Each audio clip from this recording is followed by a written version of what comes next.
one. Hi, everybody. We are doing a pre-record today, and we could not be more thrilled. You can see this is our most high-tech setup. We're in 3 locations because Dr. Mary had to be in his office, hence all of the various degrees and paperwork behind him. But we have an incredibly special guest, and I will talk a little bit more about him as we go into it. But let me just get right off the bat and introduce him. Greg Reid, award-winning writer, speaker, movie producer. I think maybe just all around pretty spectacular human being is and kind of good looking beard too. Don't forget that one. And an amazing beard. So Maz, I gotta start this thing. So check this out. When I wrote my first book, I've been published in 110 different like books in 45 languages. But my first one, I got turned down 268 times in a row. Wow. And letter that came in that rejected me, I put on the wall like behind you, and I used as my wallpaper as inspiration. And one of those things, someone says, why are you doing that? And I says, well, I'll never let another person or myself talk me out of what I know to be true. I knew I was onto something. That's fantastic advice. Yeah, and what's so ironic is those same people that turned me down all became, well, many of them, my friends that are publishing my books today. So go figure. Yeah. Well, that's a perfect example. I'm sorry to cut you off, Maz, but that's a perfect way for me to say that the way that we got to somebody like Greg Reid is he posted towards the end of January, he posted a picture on LinkedIn of his 33-year sobriety chip. So congratulations. Woo! That is no small achievement. No, that is fantastic. Congratulations. Thank you very much. And I wrote to him to congratulate him. And then I thought, I hadn't really figured out who he was. I didn't look into him. I just saw the chip, wrote to him and said, hey, do you want to come on our show? And you wrote back instantly and said, yeah, let's do it. I'm going to get you to my assistant. And okay, long story short, it worked amazingly. We got it to happen. And I've written a couple of blog posts about it. And then if people follow us, they know that we had technology, like the universe said to me, not today, Dana Del Val, you are not talking to this guy today. Man, I have had, as an actor, you know, I can bring up the drama really fast, but that was real drama happening. Yeah, you know, a woman with 3 Zoom accounts and none of them worked. Yeah, it just, you know, sometimes the universe really does just say no. Okay, so here, well, we're here now, and the important thing is we're building this new relationship and alliances. So it's really interesting about that LinkedIn post, and I want to bring this up because I got 4 very angry haters from me posting that on there, and I understand where they're coming from, and it was all about the anonymity of, you know, being in a program. But I'm gonna be very clear, I'm not a Bible thumping AA guy. I just happen to not drink, use things, and I use the chips as my token to remind me of the, you know, I'm on track along the process. And it was really interesting because when I did a book called 3 Feet from Gold, let me see if I find a copy over here. This was my biggest world bestseller. I mean, this went to like 46 languages around the world and sold gadillions of copies. And the guy who helped us ghostwrite / edit that book is the current CEO of AA. And so he has Bill W.'s old job. And so we added some of the spin in there about recovery without being, again, you know, overly dramatic about it. But we talked about, look, not everyone gets out alive. And more importantly, how do we support those suffering? And then more importantly, how do we not get caught in the wake of their drama so we're pulled down? Not being a codependent enabler, so to speak. Yeah. Well, I'm sorry you got some haters. I just think our experience, because we lived in so much secrecy while Maz was drinking, we created so much more shame around it than we needed to because we thought we were the only people on the planet who ever were dealing with it. Our experience of coming public has just been so positive because, boy, you really realize quickly, as Maz likes to say, you're just not that special. Yeah. A lot of people suffer with something. One of the things that I'll always remember was I just went to Prairie St. John. So I went there on a Thursday. I also remember it because it was my 47th birthday. But that Saturday, I went to the first men-only AA meeting at a Lutheran church. And there was a couple of hundred people there. And I walked in the door and I almost looked at all these people. And I kind of felt like saying, well, thank God I'm not alone. Yeah. It was kind of the first step up for me from that point onwards. Yeah, so we're not Bible thumping AAers either. I've never been to an AA meeting, but we certainly think there is value in sharing it as a life piece, because what I've come to discover is that alcohol might not be my hangup, but we all have hangups. And so it's just a piece of living that we all have stuff we've got to get past and overcome and work around, and however you think of it. So that's how we got connected, and now we're here live. And Greg, you've been doing, I mean, you've probably always done them, but I've only known you for 2 weeks, or known of you. So you have been doing these great live LinkedIn lives. And you did one the other day that I just had Matt listen to today, where you really say to people, run right towards it. And the it Yeah. is fear, which I loved so much. So can you just talk about that? Because I think most of our instinct is to run away from fear. And I actually think that's what keeps so many of us hung up in whatever it is we're hiding from or trying to make sure nobody else knows about. Okay, so I live in San Diego, California, on the beach, and if you went outside and went down to the sand, all of a sudden you could tell a new surfer from a senior surfer by one simple thing called the duck dive, and that means when a big wave comes, most people see it and they freak out and they're brand new and they hold onto their board and that wave crashes upon them and pushes them to the bottom of the ocean. They break their board and themselves in half. Well, a senior surfer does a duck dive. They go right into the belly of the wave and they pop up to the other side. They don't even get wet. And I realized that that's how most successful people handle their fears. They don't run from it, they run toward it. And the quicker that you do it, you get it out of the way. And there's a saying, it says, do what's hard and the rest is easy. Meaning that we right now have probably 10 items going on in our lives. Most of them are simple, but we have one heavy thing, doing our taxes, having a tough conversation, whatever it is that we're putting off. Well, as soon as we address that and do that, everything else is a cakewalk. And so I live my life in pretty much a cakewalk, because I wake up and say, what's the hardest thing I got to do? And that's the first thing I attempt. So how did you get to that point? I Because just you have make it sound so easy. How did you Yeah. decide I'm going to start at 10 and work my way down versus I'm going to do the easy and work my way up? I do post-it notes. It's so funny. My first seminar I ever did back in the day, and I remember the guy says, "Look, just you don't have to do everything, but just do 3 things." And so it's taking a post-it note and writing 3 things that you're putting off. They can be the smallest thing to start easy. And I remember I did this when I was a kid, and it was like I had a loose gas flap on my car, and everyone would always point at me because it would be flapping in the wind. And I wanted my clothes done, and it needed an oil change. So the next day, what I do is I got off work and I went and took my clothes to the dry cleaners, and I had the gas cap fixed, which was only one little screw. It was nothing. I've been dealing with this the whole time, and they changed my oil. The next day I'm driving to work in my clean suit. No one's pointing at me, and I'm like going, wow, this is pretty cool. So then the next day you write 3 more things and more things. And then after a while you run out of easy things and you have the tough thing. So I reverse engineered it. I started low, worked my way up. Now I start high and work my way down. Ah, I just was listening to a Brene Brown conversation with Tim Ferriss and Dax Shepard, and it got me to sign up for Tim Ferriss's blog. And he has this thing where he says, for the next 48 hours, do the exact opposite. So whatever your instinct is, do the opposite. And it feels a little bit like that. So if your instinct is to run from something, Right. you better walk right into it. So George Costanza, remember? Well, George Costanza does the opposite day. And it's so funny. That's how I do my live events too.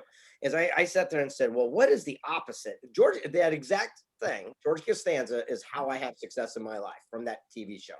And because everyone else was doing events and they're having these flyers with the same little talking heads and here's what you're going to learn and take away. I went, I don't think people want that. And it was always like $97 and all this stuff. So I flipped it and I said, well, my event you cannot go to. Like, what? Sure, you can't go. You have to go, apply before anything. You can't even give me money. And then once you go through that process and we accept your $3,000 tuition, we won't tell you where it is or who's going to be there. That's it. We just say the city, state, and date so you can make a plane reservations. Then I had to deliver. So the first one you can get people to, but then you had to deliver. And Right. now 15 years later, we're Forbes, Inc. and Entrepreneur's top event, but still people come from all around the world and they have no idea who's going to be there or even where it's at. That's pretty audacious. Yeah.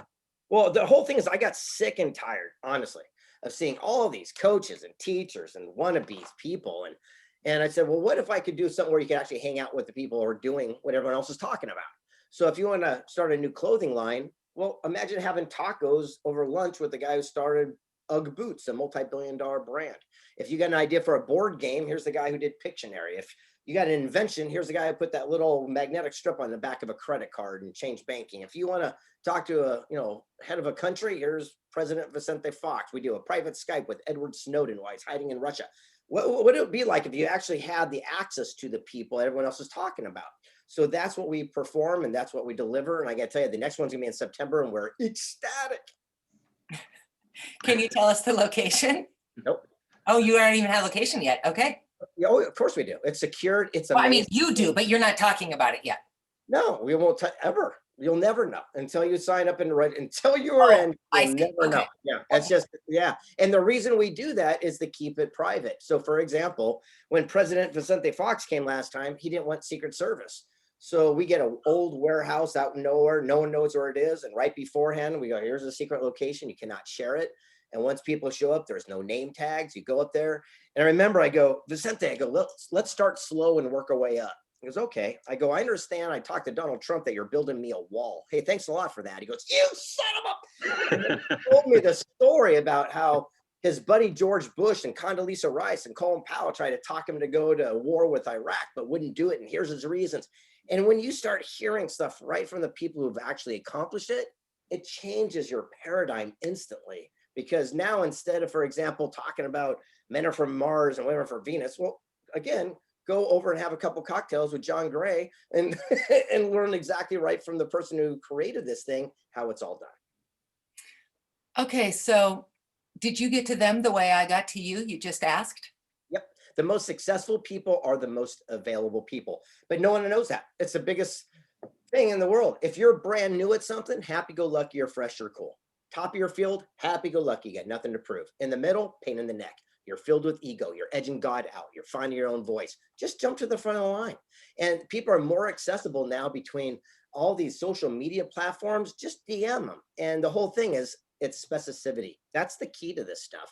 No one wants their brain picked. No one wants to go to dinner with you. No one wants to have lunch. No one wants to go to dinner. All they want to know is how they can be of contribution.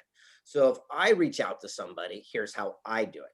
If I want to get to the founder of Remax Real Estate, I say, Dave, I need 12 and a half minutes of your time. I'll cover all my own costs to get to you.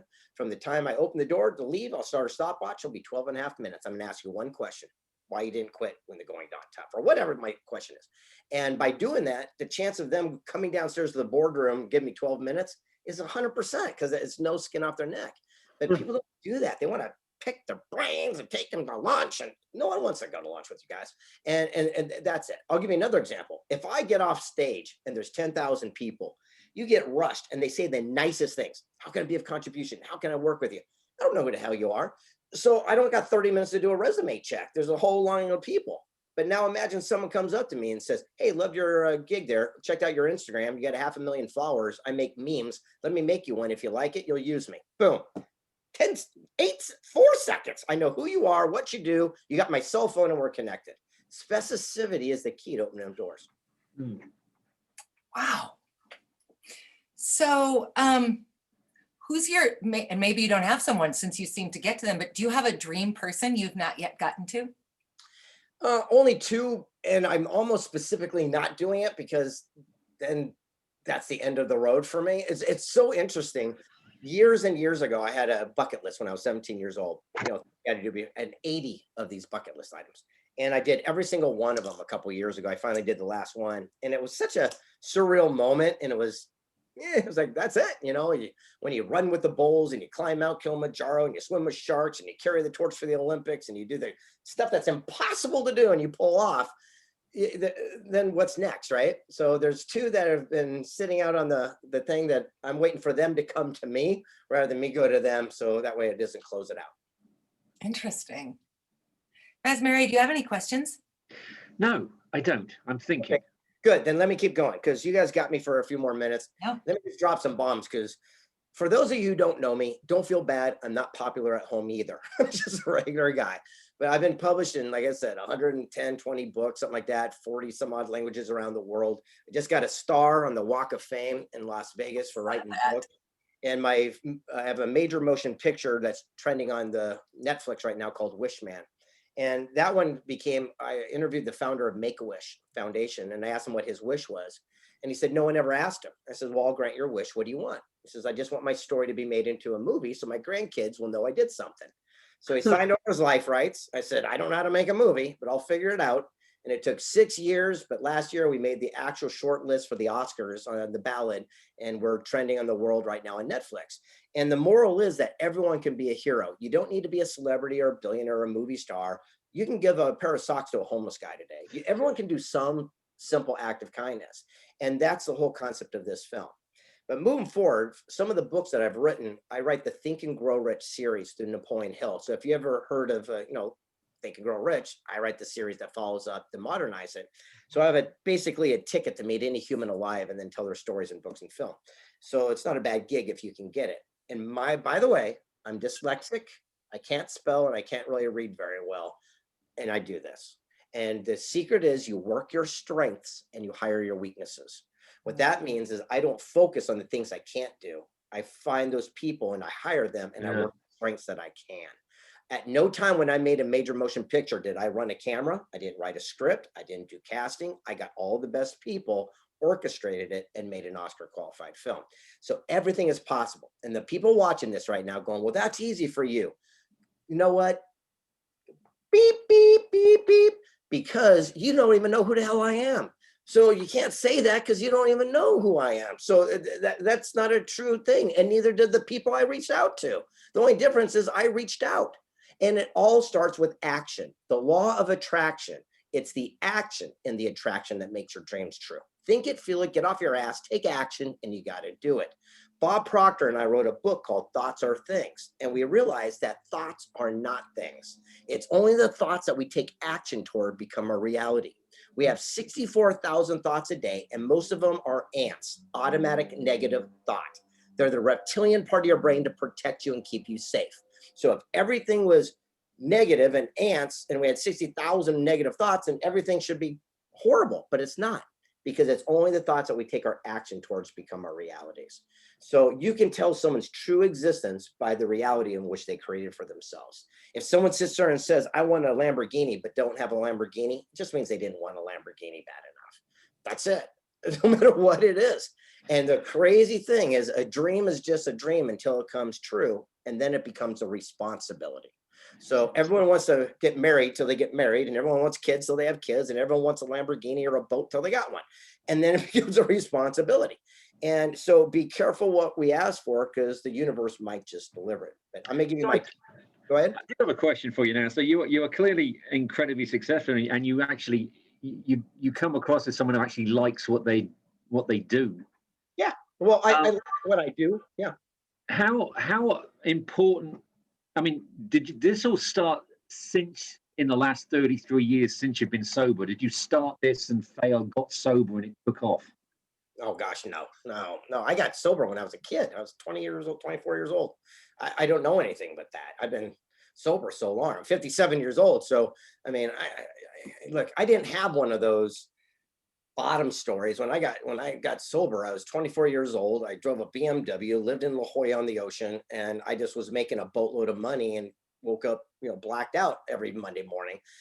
And I said, this isn't a life I want to live. I don't want to hurt anybody. So I checked myself into a rehab at 24 and I just quit. And so, it's about accountability and responsibility, which brings me to the two messages I want to share with you. Number one, and I wish someone would have taught me this when I was younger. So people paying attention, if you're waiting for the golden nugget, this is it. If you're going to write something down, this is it. I'm giving you a heads up. This is it. So it's called CPC.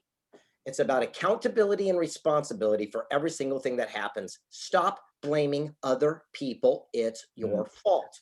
CPC stands for, first C is clues, second P is pattern, third C is choices. So if I go out on a first date, I'm a single guy, by the way, you ladies out there, 57 years old, right? And she shows up 20 minutes late. Well, that's a little red flag, but anything could have happened, but that's a clue. Now, if I go on the 5th, 6th, 7th, 8th, 9th date with her, and every time she's 20 minutes late, that forms the P, the pattern. Now, it's my C, choice, whether I deal with it, yell at her, break up, but it's not her fault. She's just late. Stop trying to change people to fit in your own freaking paradigm box. It doesn't work that way. You'll both be frustrated. No one will ever be happy. But how many times have we seen someone with a bad reputation in business? They cheat your best friend. You do business thinking it'll be different. Things go wrong and you're mad at the person.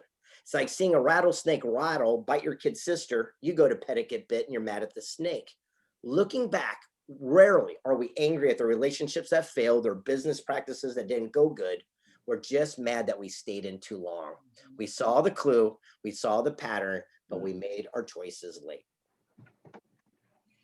All right, I have a totally inconsequential question for you, but you spend a lot of time, I would imagine, pre-COVID in sort of social situations.